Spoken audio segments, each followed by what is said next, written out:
Come on in, everybody. It's time for tea. Let's see. I'm looking for a song. Slow and steady. Yep, that's what baby steps are all about.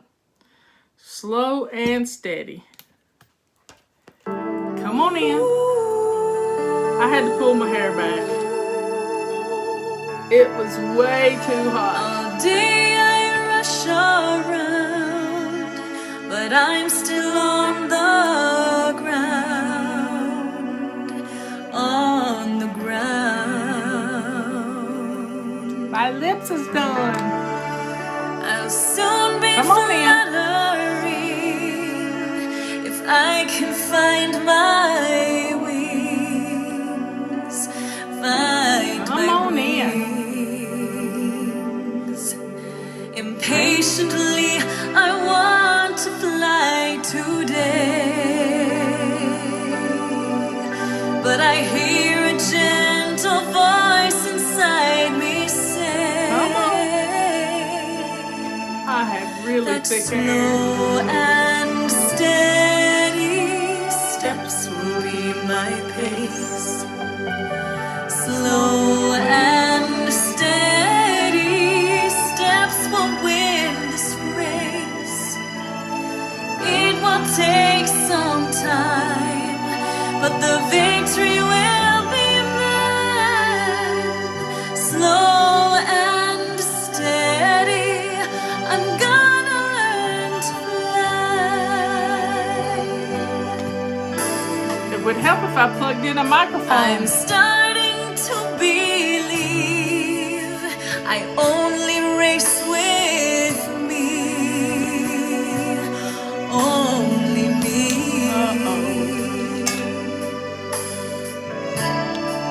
I can't give to someone this journey for myself. It's for myself. Since my best is all I have, it is enough. I can see a ray of hope. I've got to trust. Why did that happen? That slow I didn't touch anything. and steady steps will be This is weird. We got gremlins today, y'all. Gremlins! and steady steps will win this race. It will take some time, but the victory will be mine. Slow and steady, I'm gonna learn to fly, and I will soar. I will reach the sky. Come on in. A little at a time, I'm reaching.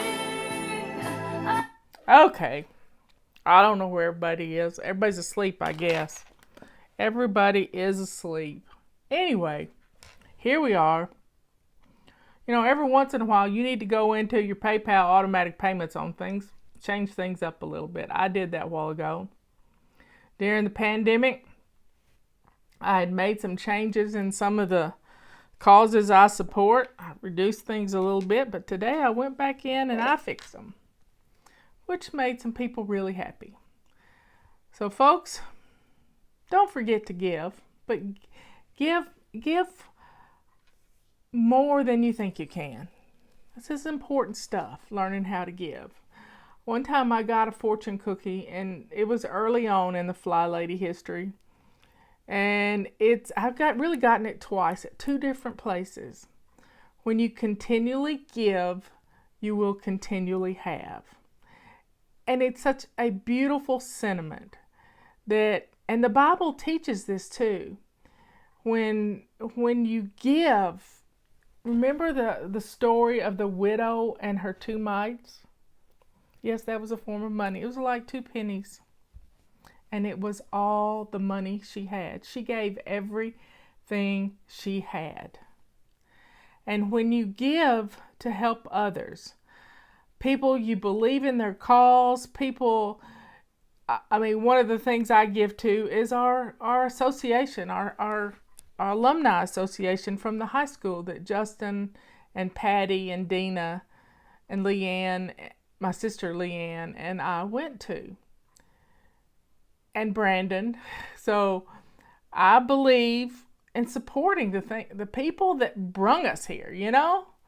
Support them. And we have a childhood friend, Randy Brown, who handles it all. He posts notifications of people who have passed away. He does memorials for people who've passed away. So if you can give to your alumni association, do it, because it's a thankless job keeping people informed. It's a thankless job. So support those people. People who agree with you politically, support them. They're not going to be able to make any money off of YouTube or Facebook or Twitter or anywhere else, because those people are probably being silenced. Silenced like you wouldn't believe. And I believe in free speech. Even if you don't agree with me, I agree with that. We all deserve the right to say what we want. And some fabulous people that I really do love, I think they were a little stupid for having their website hosted on Amazon. Yeah, you heard it here. But it was, they got deplatformed by Amazon World Services. Yeah, they got deplatformed. You know, I knew 10 years ago I didn't want my website hosted by Amazon. And I have loved Amazon as a way to keep stocked up on things. But I'm rethinking that. I'm sincerely rethinking that right now. And it's just, we don't have that free speech anymore. We don't have it anymore. So we're going to go back, instead of going to our churches, we're going to start holding our church services in our homes like we did in the New Testament days. Yeah, things have got to happen, because this morning I was listening to a wonderful podcast by Scott Casterson, Bards of War. He's on Podbean, Podbean, and it was last night's show about diners. I remember going to all-night diners when nothing else was open. You know, kind of like the Waffle Houses of the world. I love Waffle House. You know, I feel safe in a Waffle House. But diners were started for the little people. For the little people to get something to eat when they got off work at midnight, working in some sweatshops somewhere in these big cities. Diners were started. They used trolleys. They turned a trolley, it's an original food truck, I guess. They turned a trolley that was outlawed in some cities because the motor companies wanted you to buy cars to get around instead of mass transit. And they took these old trolleys and turned them into diners. How cool is that? Leave it to an entrepreneur to see a need and then find something old and fix it up. I love to watch these videos on YouTube of people taking old transit buses and turning them into RVs, traveling around the world. There's one couple I follow who have decided to put down some roots in Portugal. They're called the Indie, Indie, Indie Project. And they are amazing people. They lived and saved money in a van. They built their van. They've had 2 vans. And now they have a little caravan RV that they live in, and then they sleep in their their other RV, their van, and they're refurbishing an old stone barn that is absolutely gorgeous, turning it into a tiny house. Y'all, we do not have a way to order online. Somebody's asking that question. We don't, because you can print out your order form and you can mail it to us if you want to do that. You can do that just fine. I remember going to an old diner in Baltimore, and Liz knows right where it is. Yeah, you get the best hamburger. It's got, I remember diners that would do these club sandwiches that would be 3 layers of bread and bacon and lettuce and tomato and ham and cheese and oh my goodness, turkey. It'd have everything in it. But those diners, they were a place. And so social media has done away with a place where you can get together and meet people and do things. The pandemic has done away with that. So we've got to come up with new ways to get to know our neighbors.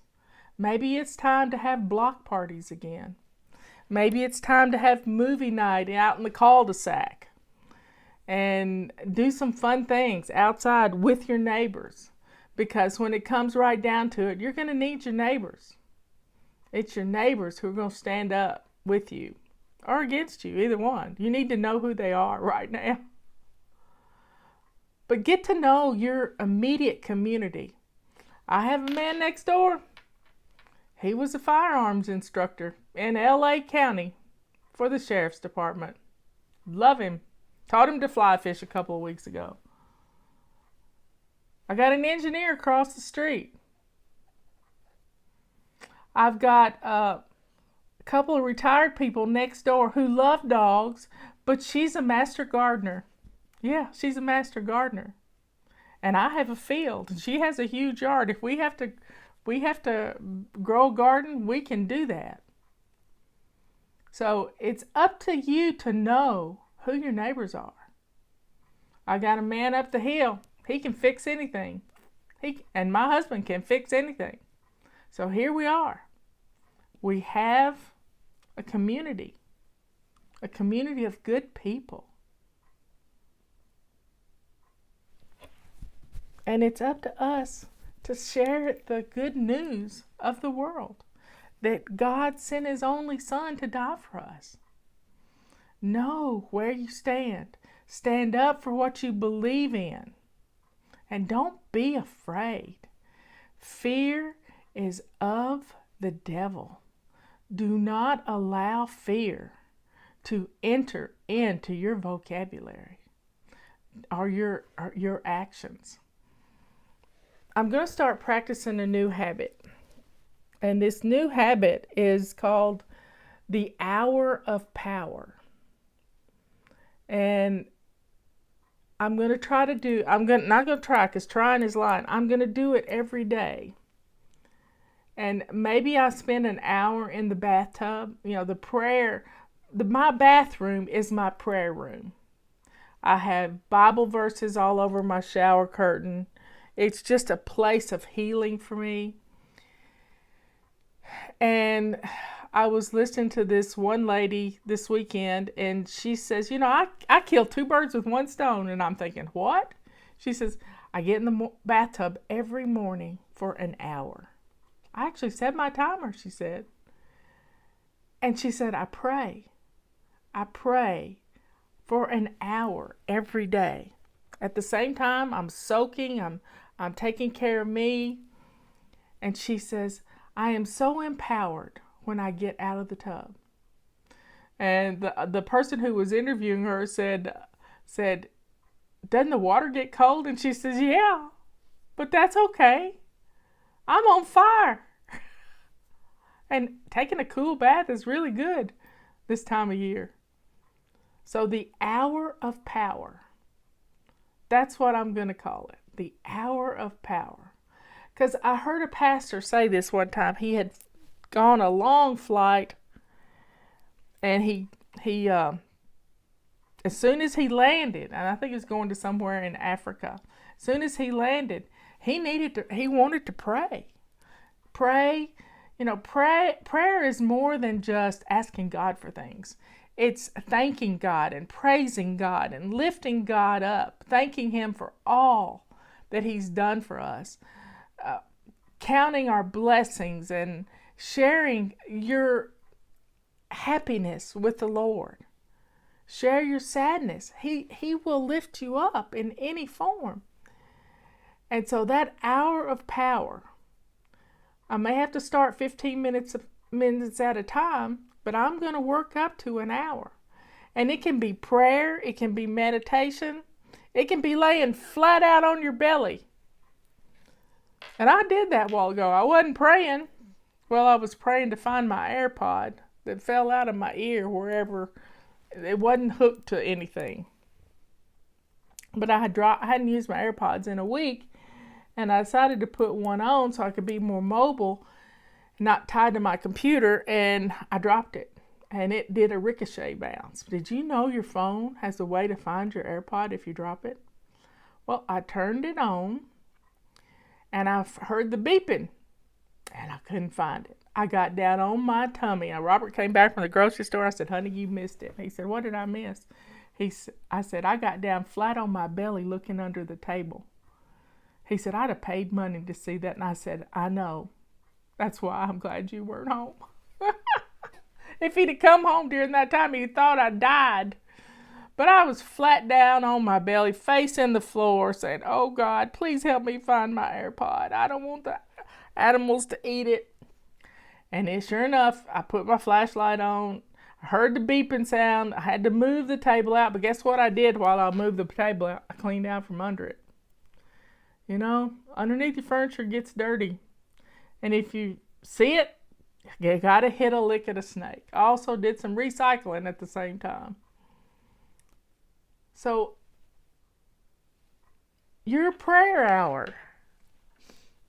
Your prayers are powerful. And walk daily in prayer with the Lord. Here comes the rain. I hear it. Yeah, I'm glad I didn't go outside. Anyway, I'm going to start practicing 15 minutes at a time to get to the hour of power. Because the more you're in communion, mind to God, the stronger you're going to be. What does hit a lick at a snake mean? It means do something. Get off your butt and do something.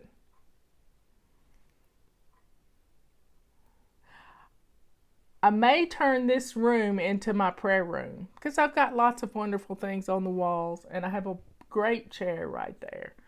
So that's where my heart is right now, turning this room into my prayer room.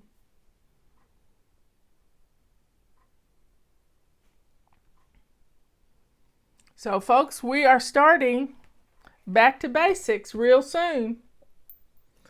Get your book. It's on sale for $11. We've got water bottles and we had somebody buy 20 navy blue water bottles yesterday.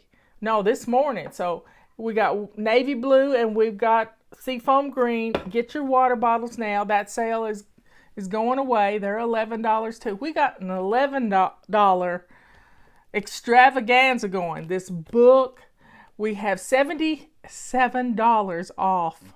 I did the math today. $77 off on the Back to Basics pack. How cool is that? So get your Back to Basics pack. We're going to go back to basics in July. We might as well hit a lick at a snake before school starts. And let's get some stuff done. And you teachers out there, you know who I'm talking to. You've let the house go long enough. And I have a theory. Our students suffer because you're a bad housekeeper. Yeah, you heard it here first. And if you're a homeschooler and you have a messy house, I'm talking to you too. Your houses need to be in order before you can teach your children. And routines do that. We had one lady this morning who was late getting to our show because she was teaching her toddler how to put clothes from the washer to the dryer. Teach them when they're young, and when they're old, they won't depart from it. Let them help. They want to be with you.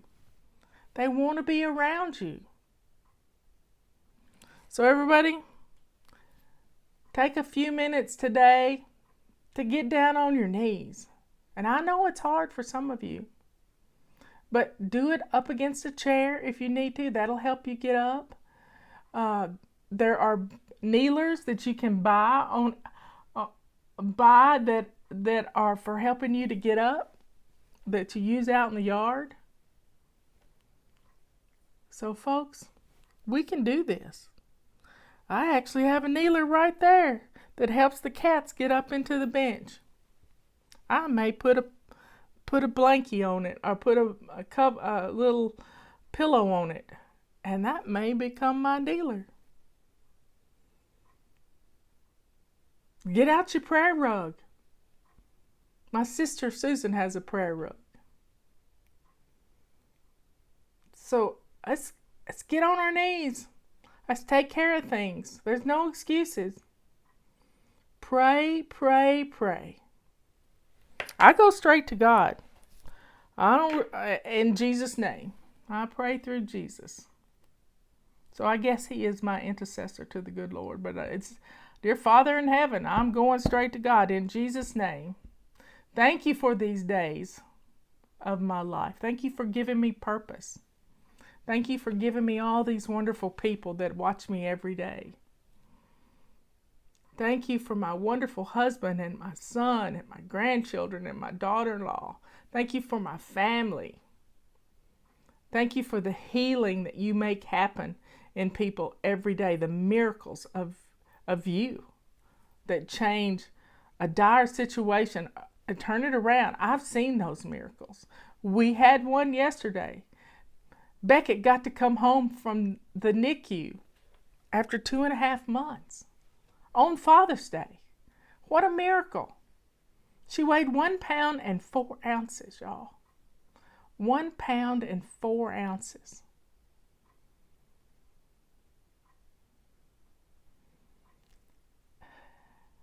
You got to take your supplements, folks. If you're constipated, you need to be taking magnesium and vitamin C. Yes, God has given us wonderful things to keep us regular. Take it. Quit getting stove up because you're not taking your supplements. Drink your water. Drinking your water is the best laxative in the world. God gave us these things. And when you get sick and you get a fever, it's a blessing from God. Now, not a too high of a fever, but a fever kills viruses. So don't be afraid. Do not be afraid. Stand strong with the Lord holding you up. We can do this.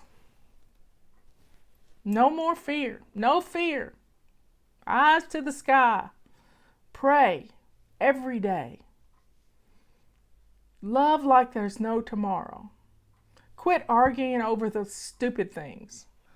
Because what doesn't matter, doesn't matter. These are the rules I live by. Laugh every day, even if it's at yourself. That's why I just laughed at myself for being flat down on the floor. It was a sight to see. But I was determined, and Robert would have paid money to see it. Laugh every day, even if it's at yourself. And most of all, love like there is no tomorrow, because that love is what makes you good, kind, and sweet.